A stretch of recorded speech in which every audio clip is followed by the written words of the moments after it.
What's up, guys?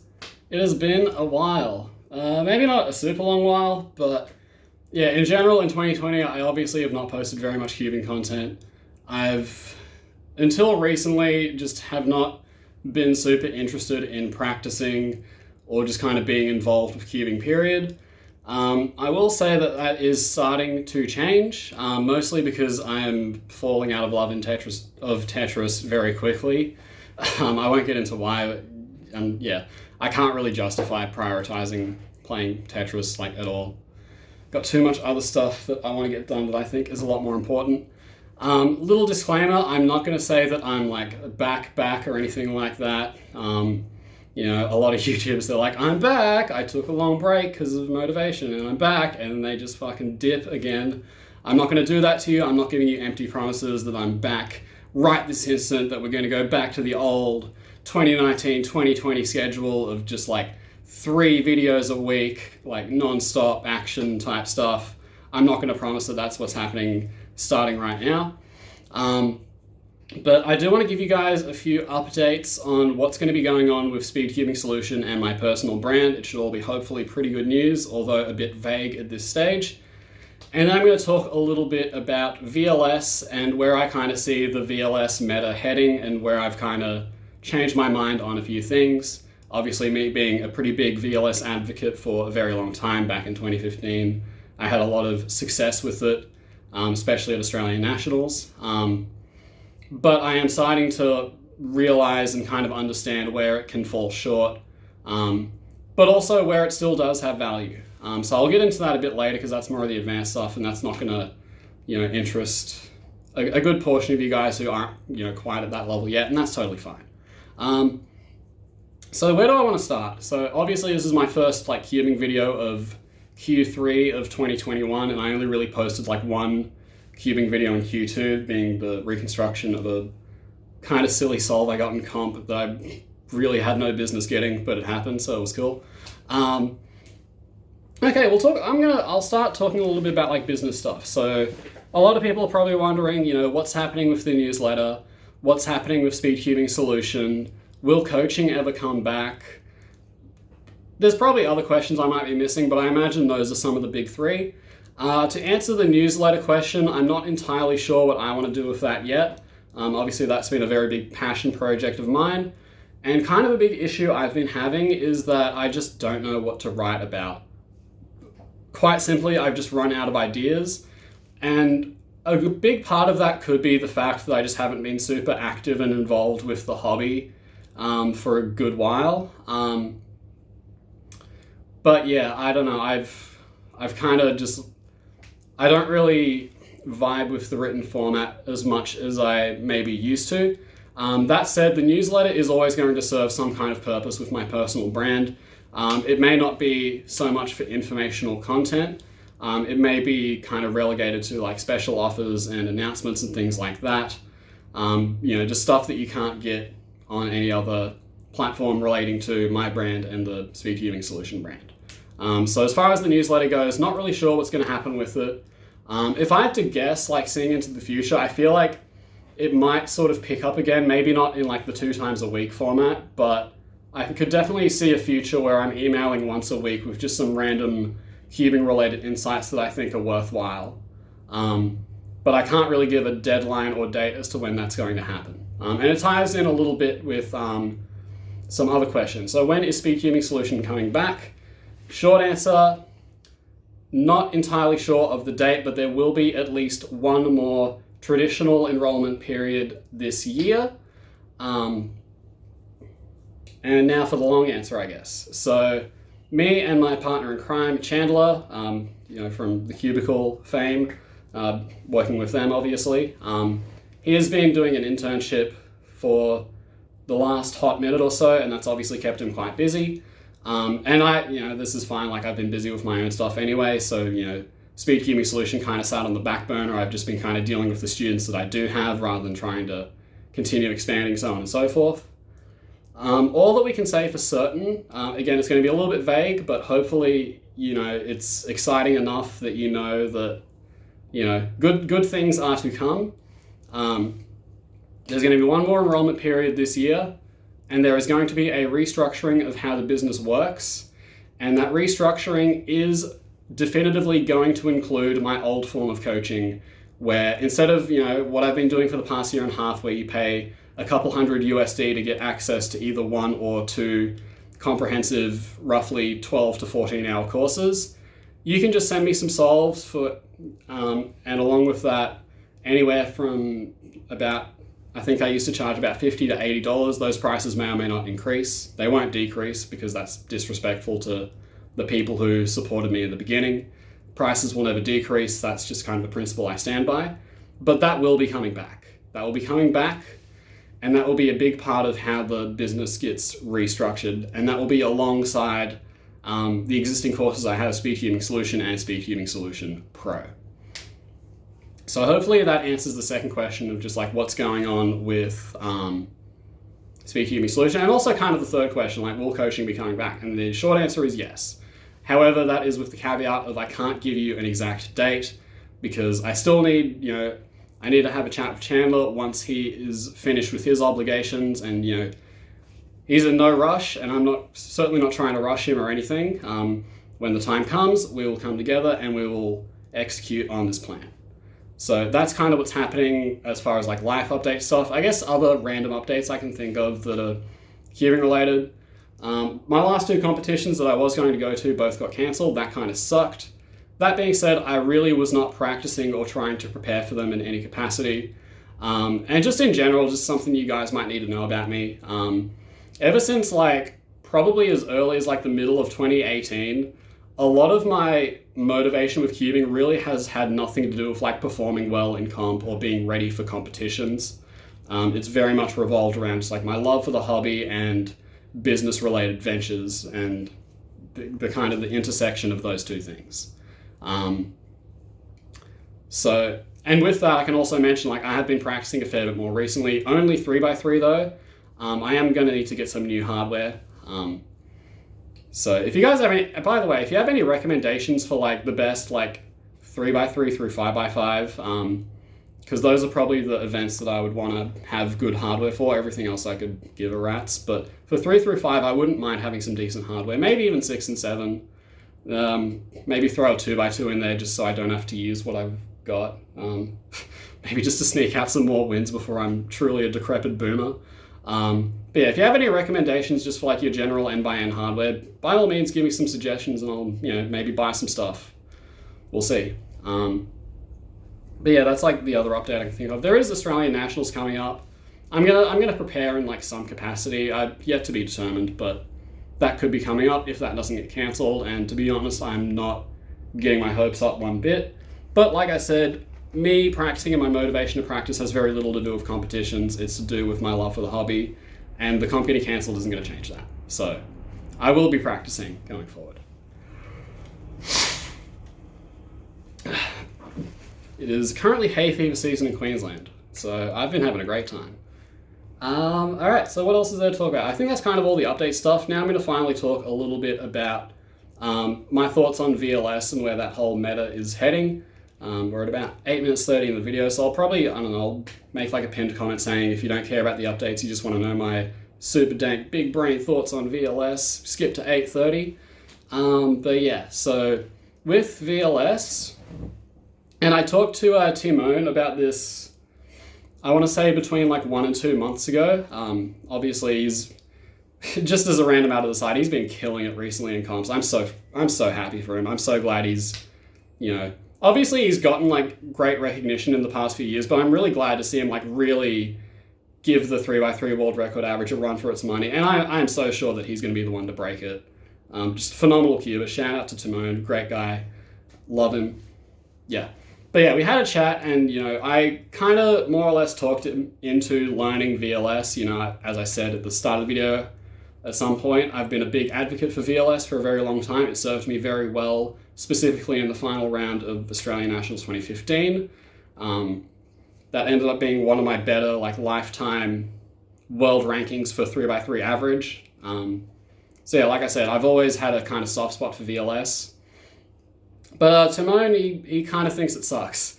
And that hurt to hear. I didn't like hearing that, My ego was like, protect, help. But I've been thinking about it a little bit, and I am starting, what I kind of realized today, and this is like a very spontaneous thought I had. So a while ago, I know this is a little bit all over the place, but I promise it's all going to make sense.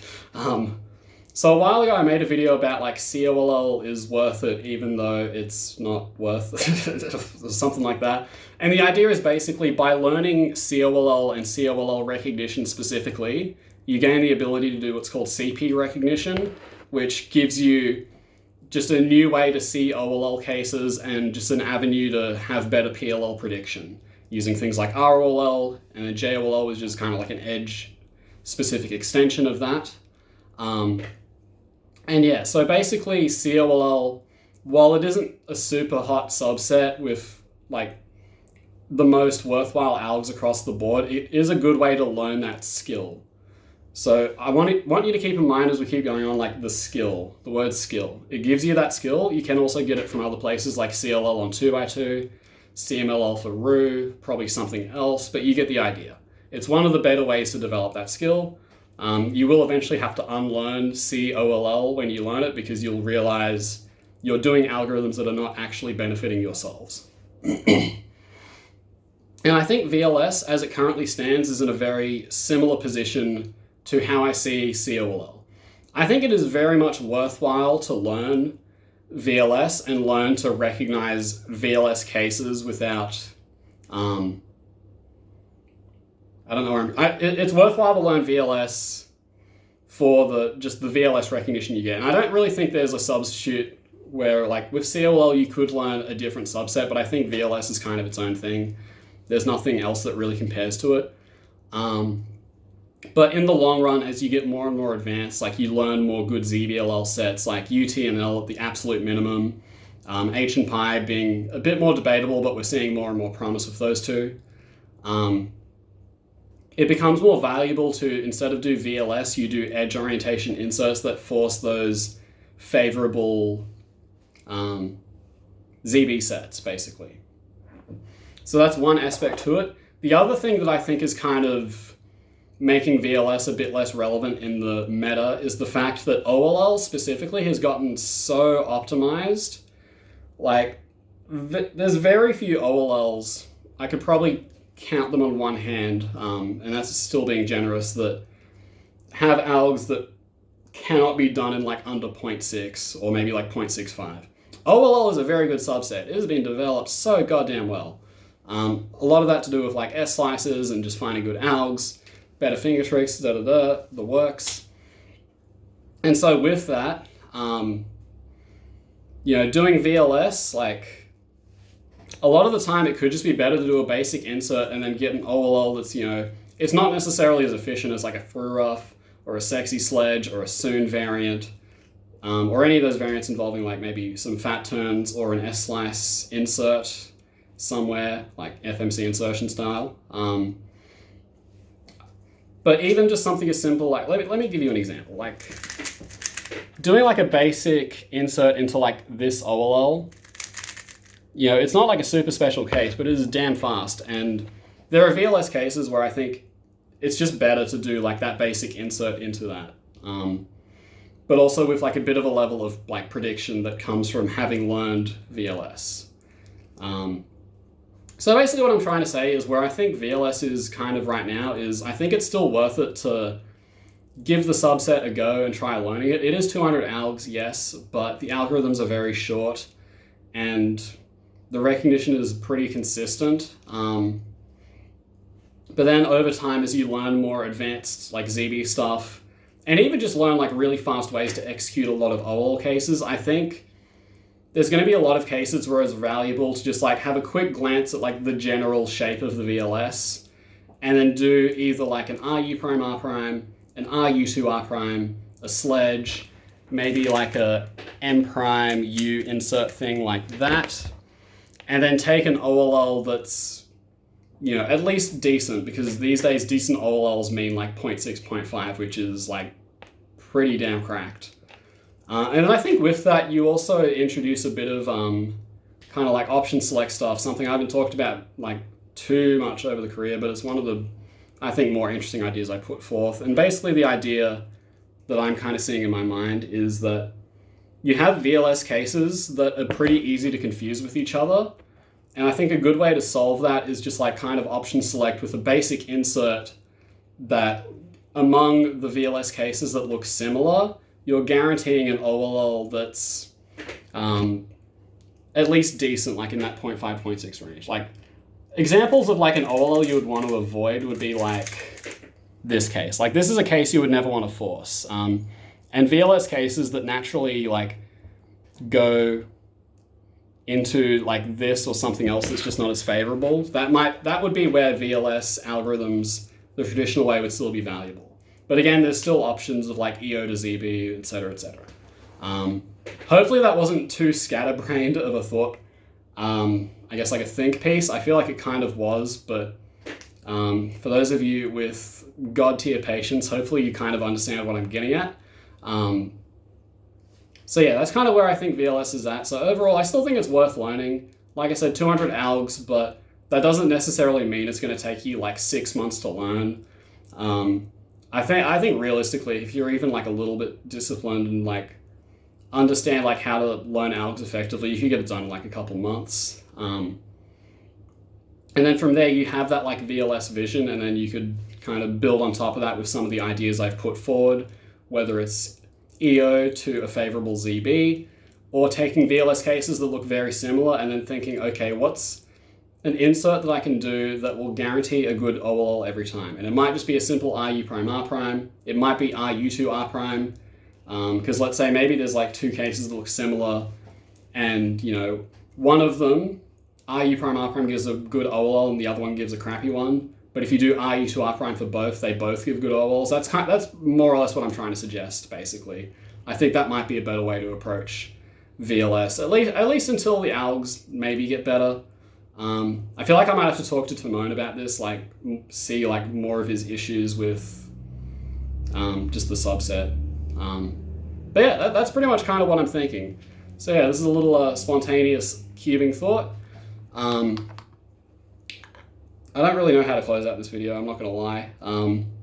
I've wanted to like make some sort of return, and I've had like little ideas here and there of like things I could either talk about or write about on the newsletter, but every time I do, like the idea to me, like it's just not complete enough for me to like justify making it into content. Whereas with this one that came up today, actually during my my Speedcubing Solution live stream, I was talking with Brian's son, and he made some sort of comment about VLS, and it kind of just spurred this whole thing. And I thought, damn, okay, that is something I do actually kind of want to get into the cubing collective consciousness. So yeah, I'm not promising we're going to have, you know, these sorts of thoughts often, because I'm still just kind of getting back into cubing. And like, again, I've been at this for so many years now with like the content creation, like I've kind of just run out of stuff to say, you know. If you want me to make interesting content that's new, you can leave suggestions, but at the same time, please don't leave a suggestion for something that I've either already made a video about, which there is a very high likelihood of, or I've already made an email about. That one, if I've made an email about it and it's not on my YouTube channel, I guess I could justify making a video for it, but I don't know. Either way, it's just hard for me to come up with new ideas, and that's just kind of natural because I feel like I've kind of done what feels like as much as I can to like dissect high-level speed cubing. So yeah, that's kind of where I'm at. Like I said, no promises that I'm back to like full form. I don't think I'll ever really be back to the whole like 2 to 5 videos a week of like super interesting content and like new stuff. If anything, I feel like Brian's son has kind of like replaced that niche, and he does a damn good job of it. So you know, go give him a sub. He's worth it. But yeah, so to recap, Speedcubing Solution and coaching are coming back. Can't tell you when because of the reasons I mentioned earlier. And yeah, I don't know, I hope you enjoyed the video. Let's just end it on that. Hope you enjoyed the video. Hope you're happy to hear my voice and see my questionable beard again. I need to shave this damn thing. That's the other thing. Yeah, let me know down in the comments if you have like any ideas for like content that I haven't really talked about before, or stuff that like other people haven't really talked about, because again, like, I'm not the only cuber that makes good videos. There's Brian Sun, there's JPerm, I haven't been watching like super large amounts of cubing content, so I'm sure there's other worthwhile names that I'm missing, but you get the idea. There's a lot of good info out there, and there's a lot of great content creators you can check out. And yeah, that's the other thing. Recommendations for 2 through 7. My 3x3 is hot garbage. I don't like it. I need something new. It is dead. It is in medically induced life support, coma, something right. It's not good. I need a new cube. I need recommendations from trustworthy individuals, aka you, the fans. Alright, I'm going to leave it at that. Thanks for watching. I'll see you in the next one, whenever that may be. Could be tomorrow, could be 6 months, who knows. It won't be 6 months. It's not going to be 6 months, like I said. Speedcubing Solution enrollment stuff, that will be coming before the end of the year. But yeah, I don't know when the next one is my point. So I'll see you in the next one. Peace.